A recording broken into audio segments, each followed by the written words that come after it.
बिस्मिल्लाहिर्रहमानिर्रहीम। अस्सलामुअलैकुम। उम्मीद है आप खैरियत से होंगे। आप देख रहे हैं मेरा YouTube channel Urdu bulletin. Urdu bulletin में खुश आमदीद। अगर तो आप इस चैनल पर नए हैं तो चैनल को ज़रूर सब्सक्राइब कर दीजिए। आज की जो हमारी वीडियो है वो फर्स्ट ईयर का जो इस्लामियत इलेक्टिव का यानी इस्लामियत इख्तियारी का 11वीं जमात के लिए जो पेपर है उसके अहम तफसीली सवाल हैं। अगर आप इस वीडियो को देख रहे हैं तो मेरी कुछ बातें बहुत ही गौर से सुनिएगा कि जैसे ये लिखा हुआ है वैसी बातें नहीं है, वैसे सवाल नहीं है।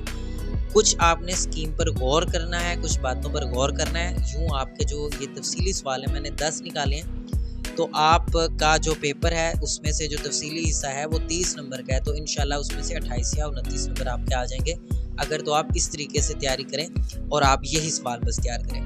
तो आइए वीडियो की तरफ बढ़ते हैं। पहला जो हमारा सवाल है वो इस्लामी तहजीब व तमद्दुन का माना मफहूम है। आगे मैंने स्लैश दिया, फिर खसूसियात, अज्ज़ाए तरकीबी और अवामिल बयान किए। सवाल इस तरह नहीं आता। सवाल इस्लामी तहजीब व तमद्दुन का माना मफहूम भी आ सकता है। इस्लामी तहजीब से क्या मुराद है?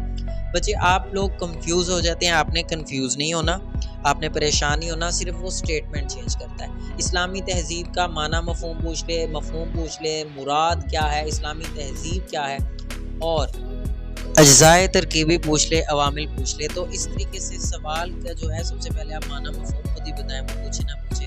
खसूसियात पूछता है इस्लामी तहजीब व तमद्दुन की, तब भी आप माना मफहूम बताएं। अज्ज़ाए तरकीबी, इस तरह आपको ना वो ऑप्शनल इसमें से क्वेश्चन दे सकता है, आपको स्टेटमेंट चेंज करके दे सकते हैं। तो आपने सबसे पहले ये नहीं है वो परेशानी होना और इस तरीके से पूरा सवाल जो है वो हर लवाजिमात के साथ तैयार करके जाना है। दूसरा सवाल है जिक्र से क्या मुराद है, इसकी इकसाम बयान करें। ये सवाल जो है ये मैंने निकाला है, ये आ सकता है या तकवा की अहमियत कुरान और हदीस की रोशनी में बयान करें। तो तलबा और तालिबात सबसे पहले याद रखिएगा, कोई सवाल में अगर वो नहीं भी कहता इस्लामियत इख्तियारी में कि कुरान और हदीस की रोशनी में बताएं, आपके पास सबसे बड़ा हवाला इस्लामियत का कुरान और हदीस है। तो सबसे पहले कोई भी चीज़ का सवाल जो भी लॉन्ग आ गया कुरान और हदीस की रोशनी में बता दें, ठीक है। अब इन दोनों में से एक इंशाल्लाह सवाल लाजमी आएगा, ठीक है। और अब तीसरे सवाल पर चलते हैं। वालिदैन और औलाद के हकूक़ व फ़राइज़ लिखें। ये ऑप्शनल भी आ सकता है, सिर्फ वालिदैन के हकूक़ पूछ लीजिए, या औलाद के फ़राइज़ हकूक़ इस तरह का पूछा जा सकता है। इसी तरह हमसायों के हकूक़ कुरान और सुन्नत की रोशनी में बताएं।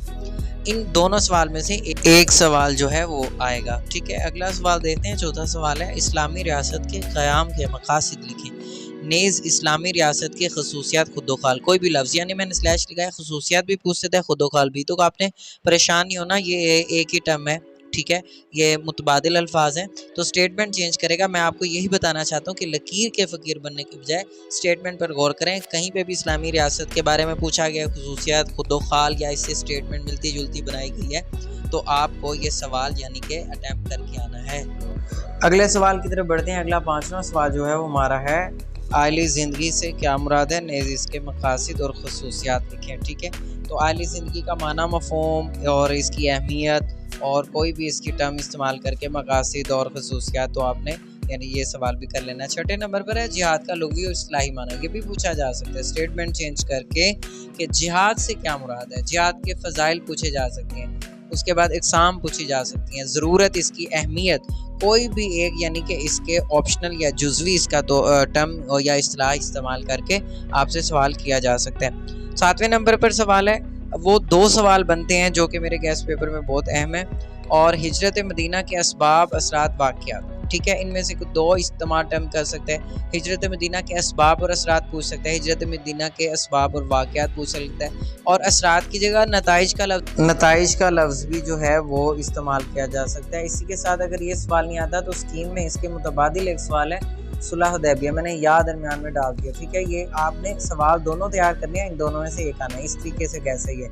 सुलह हुदैबिया के असबाब आ जाएँ, असरात आ जाएँ, वाक़यात आ जाएँ, कब हुई, कहाँ हुई, फिर इसमें सारा बताना है। तो आपने ये टॉपिक पूरा याद करना है, वो जुज़वी तौर पर जो भी पूछे आपका सवाल आपको तैयार होना चाहिए।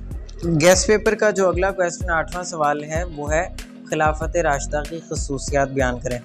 अब ये सवाल को समझने की ज़रूरत है। खिलाफत राशिदा के उसमें हज़रत अबू बकर सिद्दीक़, हज़रत उमर फ़ारूक, हज़रत उस्मान गनी, हज़रत अली उल मुर्तज़ा सारे शामिल होंगे। लेकिन अगर खिलाफत राशिदा की खसूसियात आता है तो उसका मतलब सारी खिलाफतें हैं, उनके खसूसियात, उनकी मुश्किलात, जो सारी बातें हैं उसका जिक्र करना है, ठीक है। और इसको उसने जुज़वी तौर पर भी वो पूछ सकता है, जैसा कि खिलाफत अबू बकर की मुश्किलात ये अलहदा भी पूछ सकता है। इसी तरीके से अगर अबू बकर की मुश्किलात का पूछा है तो खिलाफत हज़रत उमर की खसूसियात कारनामे सुनहरा दौर, ये मैंने स्लैश इसलिए गाए कि आप टर्म्स को समझ लें कि कोई भी इसकी जगह स्टेटमेंट कोई लफ्ज़ इस्तेमाल किया जा सकता है। इसी तरह हज़रत अली और हज़रत उस्मान गनी है, उनको मैंने गेस्ट में शामिल नहीं किया, लेकिन एक दफ़ा पढ़ लीजिएगा, ये बहुत अहम है।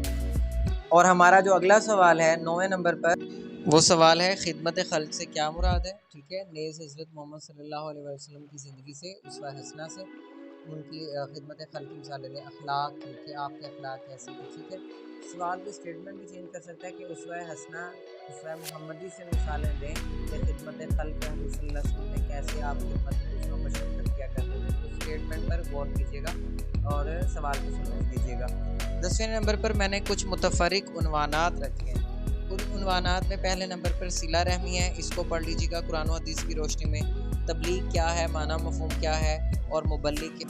और तीसरे नंबर पर एक टॉपिक है, इसको भी कुरान और हदीस की रोशनी में पढ़िएगा, या कोई इससे वाक़यात पूछा जा सकता है हज़ूर सल्लल्लाहु अलैहि वसल्लम के दौर का, सहाबा के दौर में क़ुव्वत की मिसालों का देके पूछा जा सकता है। आप माना मफहूम लिख के उसने जो पूछा हो वो जवाब उसका कर सकते हैं। उम्मीद है आपको वीडियो पसंद आई होगी।